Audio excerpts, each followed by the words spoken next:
আসসালামু আলাইকুম, জেনারেশন ভাই বলছিলাম। তো আশা রাখি বন্ধুরা সবাই ভালো আছেন। শনিবার, অফিস বন্ধ, খাওয়া দাওয়া করে একটু ছাদে আসলাম। ছাদে বেশ কিছু আপডেট আপনাদেরকে অনেক দিন দিয়ে দেওয়া হয়নি, যেহেতু সময় হয়ে ওঠে না। অফিস চাকরি করে সময় তেমন একটা দিতে পারি না, আর নিয়মিত আমি ভিডিও দিতে পারছি না। আর যারা আমার আইডিতে বা পেজটি ফলো দিয়ে থাকেন না, এখনও ফলো দিয়ে পাশে থাকবেন, আর ভিডিওতে অবশ্যই কমেন্টস করে জানাবেন কেমন লেগেছে। আর অনেক শীত পড়ছে, গত 2 দিন যাবৎ প্রচণ্ড শীত, বের হয়ে যায় না কোথাও। আর গতকাল গিয়েছিলাম আপনার সংসদ ভবনে, প্রচণ্ড শীত পড়তেছে। তো প্রচণ্ড শীত, সেখানে যেভাবে দেখলাম মানুষ কত আনন্দ উল্লাস করে যাচ্ছে আর কি, খুবই ভালো লাগছে। তো বন্ধুবান্ধব নিয়ে একটু ঘুরে যাচ্ছি, ভালোই লাগলো, সময়টা খুবই ভালো লাগলো। আর ছাদের আপডেট বলতে দেখেন দেখেন গাছগুলো আসলে মরে যাচ্ছে সময়ের অভাবে, যত্নের অভাবে। সব কিছুর একটা যত্ন আছে, যে যত্ন নিলে রত্ন মিলে। তো আমরা যদি এই জিনিসটি না করি, না শিখি, তাহলে হবে না। গাছটার মধ্যে পানি দেওয়া হয় না, তাহলে মরে যায়।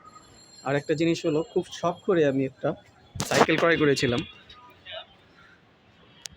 হ্যাঁ, খুব শখ করে একটা সাইকেল ক্রয় করেছিলাম, সাইকেল চালাবো। এখন আর আগের মতো হয় না, কারণ সময় পাই না। এরকম যখন ভাল লাগে তখনই কিনে নিতে হয়, তখন তার আর কদর থাকে না, এটাই স্বাভাবিক। আরেকটা জিনিস আপনাদের সাথে শেয়ার করতে চাই। শীতের মধ্যে আমরা হয়তো অনেকেই বন্ধু-বান্ধব বসে বা আত্মীয়-স্বজন বসে একটা শীতের মধ্যে জিনিসটা আমরা দেখেন, এই জিনিসটা দেখতে পাচ্ছেন যে শীতের মধ্যে আমরা অনেকেই এভাবে বসে চারদিকে বন্ধু-বান্ধব বলেন বা ভাই-বোন, আত্মীয়-স্বজন যারা বলেন, এভাবে আগুনের তাপ নিতাম। খুবই ভাল লাগতো যে আগুনের তাপটা শীতের মধ্যে যে কত ভাল লাগে। সবাই আমরা আগুন জ্বালিয়ে চারদিকে বসে থাকতাম। এখন আর এইসব দেখা যায় না।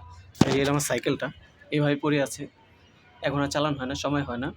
তো যারা এখন আমার এই আইডি দিয়ে ফলো দেননি, ফলোতে পাশে থাকবেন। আর ইউটিউব চ্যানেলটি জেনারেশন ভাই নামে একটা চ্যানেল আছে, সাবস্ক্রাইব করবেন। লাইক, কমেন্ট করে জানাবেন যে কেমন লেগেছে। আর কিছু গাছ আছে, আমি দেখাই, গাছটি মরে যাচ্ছে আর কি সময়ের অভাবে। এই যে দেখেন, এখন আর হয় না। আর আমাদের বাড়ির পাশে কিন্তু কেলার পাড়, দেখেছি এর আগে, খুব স্পষ্ট দেখা যায় না। এই যে পাশে কেলা পার্ক দেখা যায়।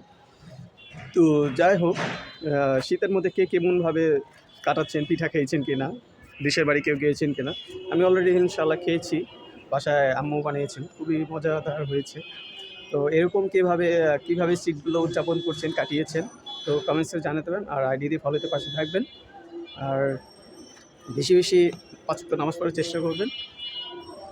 আর দোয়া করবেন যাতে সামনের দিনগুলো ভালো যেতে পারে। 2024-এ যা হয়েছে তো হয়েছেই, আর 25টা জানি আলহামদুলিল্লাহ করে ভালো যায়, সেই দোয়াই করবেন। আমরা বেশি বেশি দোয়া করবো, জানি 25টা খুব ভালোভাবে আমরা কাটিয়ে যেতে পারি। কাউকে কষ্ট না দিয়ে, কাউকে দুঃখ না দিয়ে, খুব আনন্দ সহিত জানি কিছু করে যেতে পারি, কিছু করে যাই, এই প্রত্যাশায় ভিডিওটি শেষ করছি। তো সবাই ভালো থাকবেন। আল্লাহ হাফেজ।